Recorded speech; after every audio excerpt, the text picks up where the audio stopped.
Selon les autorités de Hong Kong, une section de 26 km sur les 142 km de la voie ferrée qui reliera la ville à la partie continentale est finie à 90%, malgré un certain nombre de retards. Une fois achevée, la ligne effectuera la liaison entre Hong Kong et la ville méridionale de Guangzhou en seulement 48 minutes, réduisant le temps du trajet de plus de la moitié. Le professeur Wang Jixian de l'Université de Hong Kong étudie les infrastructures de transport depuis plusieurs décennies. Il pense que cette voie express est une question de survie pour Hong Kong.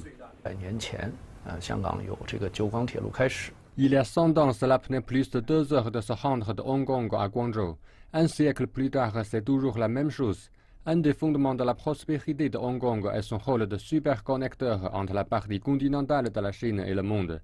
Donc l'infrastructure de transport comme cette ligne à grande vitesse est comme un lien vital pour Hong Kong. Au centre de Hong Kong se trouve le terminus de West Kowloon, qui est le point de départ de la ligne ferroviaire express. Le terminus de West Kowloon fonctionne davantage comme un aéroport international que comme une gare ferroviaire, ce qui signifie que l'équipement doit inclure à la fois un contrôle de l'immigration et un contrôle des douanes. Le terminus de West Kowloon est un symbole de la ligne ferroviaire à grande vitesse la plus chère au kilomètre. La facture finale pourrait s'élever jusqu'à 11 milliards de dollars américains. Du coup se pose la question de la fréquentation et de l'amortissement du coût. Je ne m'inquiète pas de cela, tout d'abord parce que la grande quantité de temps que cela économisera va grandement accroître la circulation entre Hong Kong, Guangzhou et Shenzhen.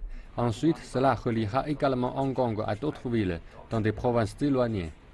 On estime que la section hongkongaise de la ligne ferroviaire transfrontalière à grande vitesse ouvrira au troisième trimestre de 2018. Mais les ingénieurs du gouvernement disent que les premiers essais pilotes seront effectués dans moins d'un mois. Peut-être bien que le train à grande vitesse ouvrira plus tôt que prévu.